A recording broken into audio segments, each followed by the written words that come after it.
E no vídeo de hoje falaremos sobre os tipos de sinapse. Eu me chamo Daniel Fernandes e você está no canal Biologia e Tal.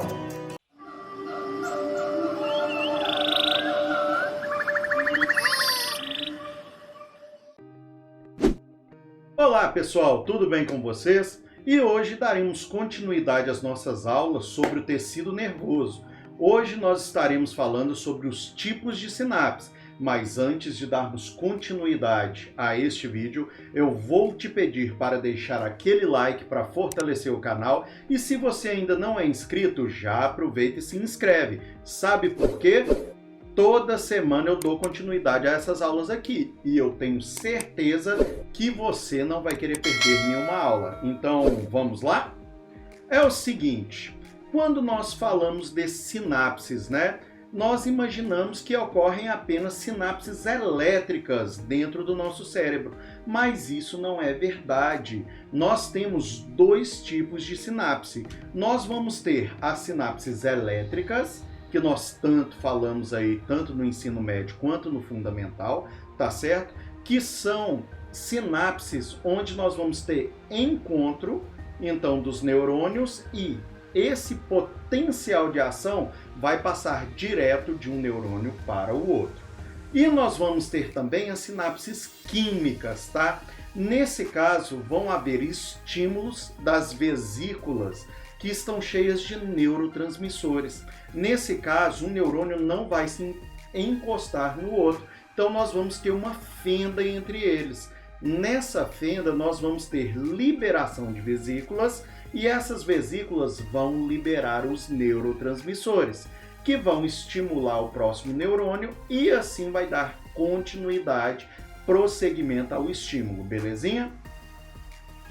Bem, é o seguinte, aqui eu estou apresentando para vocês uma sinapse, um neurônio que utiliza a sinapse elétrica.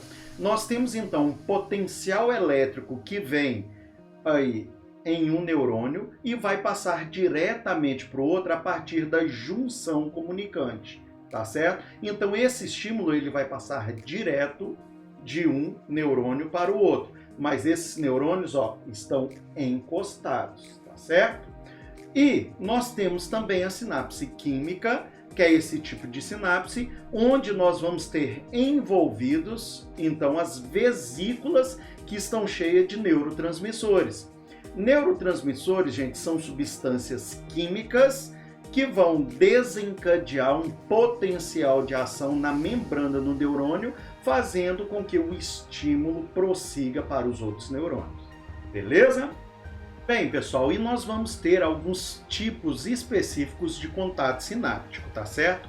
Nós vamos ter o tipo axossomático, que é entre um axônio e o corpo celular de um outro neurônio, tá certo? Nós vamos ter o axodendrítico, que vai ser entre o axônio de um neurônio e um dendrito do outro neurônio, tá certo? Nós vamos ter também o neuroefetor, que vai ser entre a terminação nervosa e a célula efetora, uma fibra muscular lisa, cardíaca ou mesmo uma célula glandular. E vamos ter também o neuromuscular. Essa junção nós também podemos chamar de placa motora, tá certo? Vai ser então entre a terminação nervosa e a fibra muscular esquelética. Bem, pessoal, aqui eu tenho alguns tipos de contato entre neurônios e aqui eu tenho então um desenho mostrando aí os axônios motores, Justamente nessa junção onde está aí botão sináptico, é essa região também que nós chamamos de placa motora, ok? Olha só, turma, qualquer dúvida deixa aí nos comentários, combinado? Vamos lá. Bem, pessoal, então, nas sinapses elétricas, nós vamos ter o encontro de uma célula com a outra através de regiões que nós chamamos de zonas de contato, ou também podem ser chamadas de junções gap, tá? Ou gap, ou junções comunicantes. Isso daí, então, nós vamos ter o contato de uma célula com a outra, tá certo? E esse tipo de sinapse é sempre excitatória. Daqui a pouquinho nós vamos estar falando das sinapses excitatórias e também das inibitórias, tranquilo?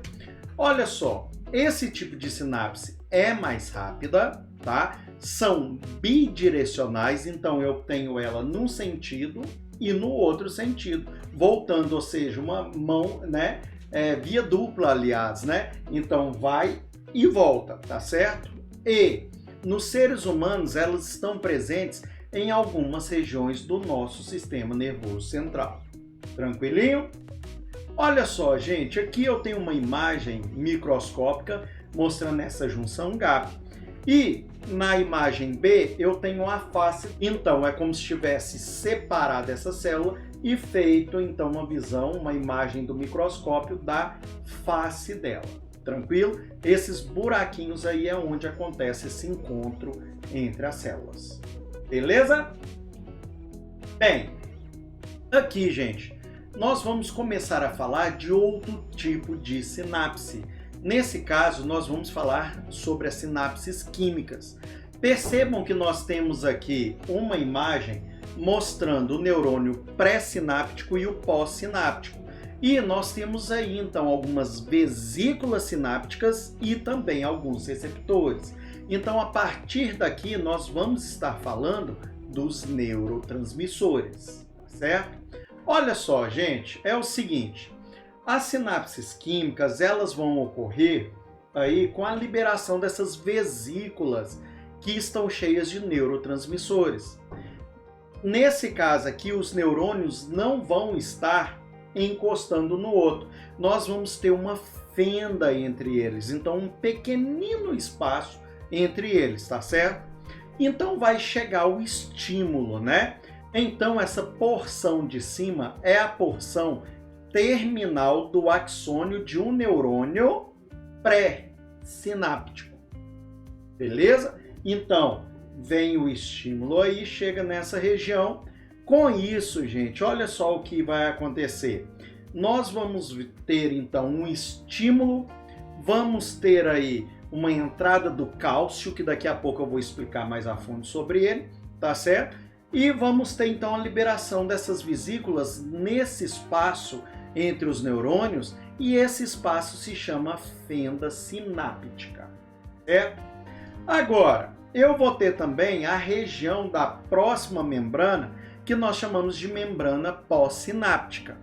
Então vem o estímulo, a liberação dos neurotransmissores, esses neurotransmissores vão cair na membrana pós-sináptica e nós vamos ter então desencadeado aí um estímulo, um potencial de ação. Beleza? Bem, olha só, gente, fique ligado. Nas sinapses químicas não há contato físico e nós temos dois tipos: excitatória, onde vai ocorrer a despolarização da membrana, e temos também a sinapse inibitória, onde nós vamos ter uma hiperpolarização da membrana.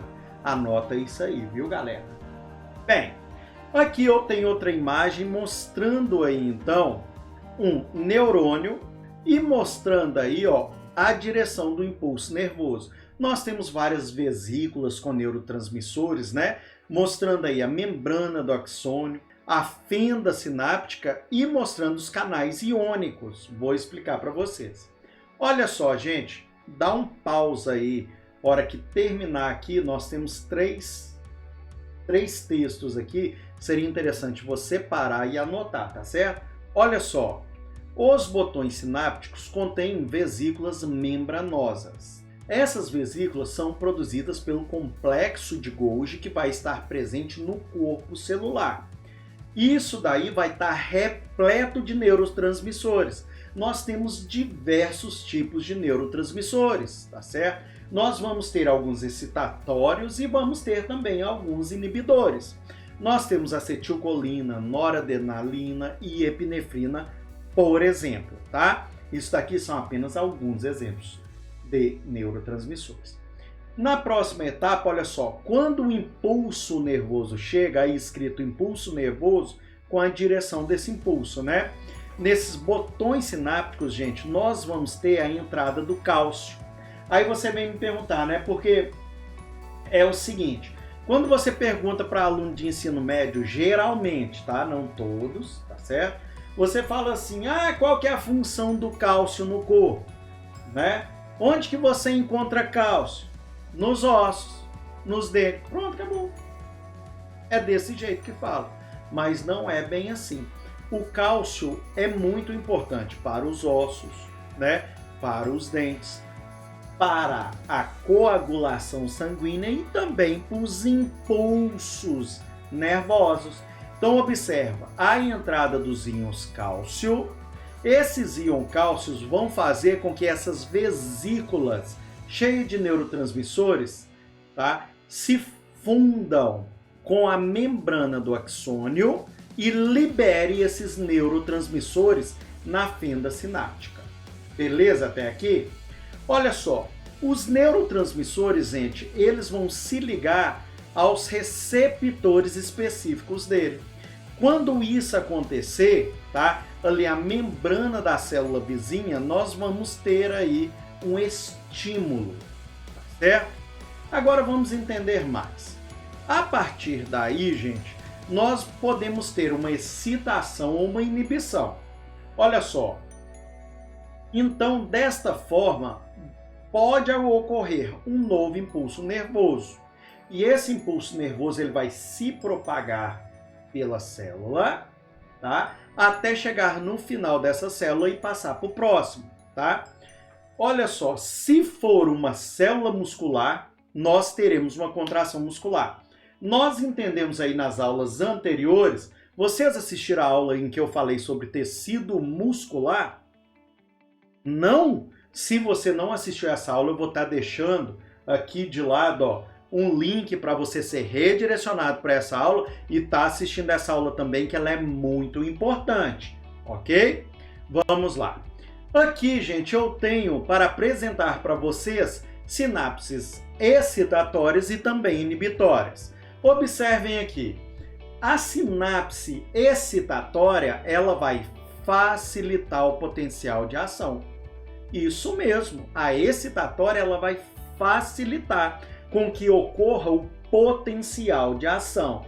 Então percebam aqui, ó, nós temos um canal fechado, as vesículas de neurotransmissores. Esses neurotransmissores são excitatórios.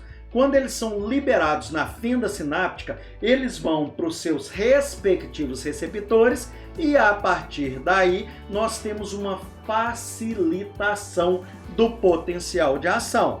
Belezinha? Nesse caso aí nós vamos ter a entrada do sódio, tá certo? Agora, quando eu me referir à sinapse inibitória, eu estou dificultando o potencial de ação. E vai acontecer da seguinte forma: quando eu tiver um neurotransmissor que ele for inibidor, ele vai atrapalhar o potencial de ação, vai dificultar com que ele aconteça, né? E nós vamos ter a entrada então do cloro, tá certo? Que é negativo. E nós vamos entender essa polarização e despolarização agora. Vou explicar para vocês. É o seguinte, olha só, gente. Quando esses neurotransmissores são liberados na fenda sináptica, eles vão se ligar aos seus receptores específicos da membrana da célula pós-sináptica. Beleza até aqui? As proteínas da membrana, então, vão abrir a passagem para os íons sódios se eu estiver falando de uma sinapse excitatória. Beleza? Então, eles irão causar a despolarização da célula pós-sináptica, dando prosseguimento à condução do impulso nervoso. Beleza até aqui? Agora, olha só, gente. Nós temos aqui um receptor específico de um neurotransmissor que é a acetilcolina. Ele é excitador, né? Então, com isso, quando ele se ligar ao receptor, vai haver uma abertura, tá certo? E a entrada do sódio. Com isso, a membrana vai despolarizar. Mas vai haver um momento em que tem que parar esse estímulo. Então, nós vamos ter enzimas que vão atuar quebrando, destruindo esses neurotransmissores para que, no caso, essa célula não continue despolarizada. Belezinha até aqui? Bem, pessoal, e antes de terminarmos este vídeo, eu gostaria de sugerir para vocês um novo canal parceiro aqui do canal Biologia e Tal, tá certo? E este canal é o canal By Brian, tá certo? Lá no canal, o Brian fala para você sobre história, filosofia, redação e ainda te dá um monte de dicas de estudo, tá certo? Então dá um pulinho lá. Eu vou estar deixando aqui um link para você ser redirecionado para a aula onde ele está te dando algumas dicas sobre aquela redação nota 1000 no Enem, tá certo? Então fica aí a dica para vocês, ok? Um grande abraço! Bem, pessoal, se vocês gostaram mesmo dessa aula, já vai deixando aquele like para fortalecer o canal. Se ainda não é inscrito, se inscreva e ative o sininho para estar recebendo todas as notificações. Toda semana eu dou continuidade a essas aulas aqui, belezinha? Obrigado a você que assistiu esse vídeo até o fim. Um grande abraço a todos, fiquem com Deus e até a próxima!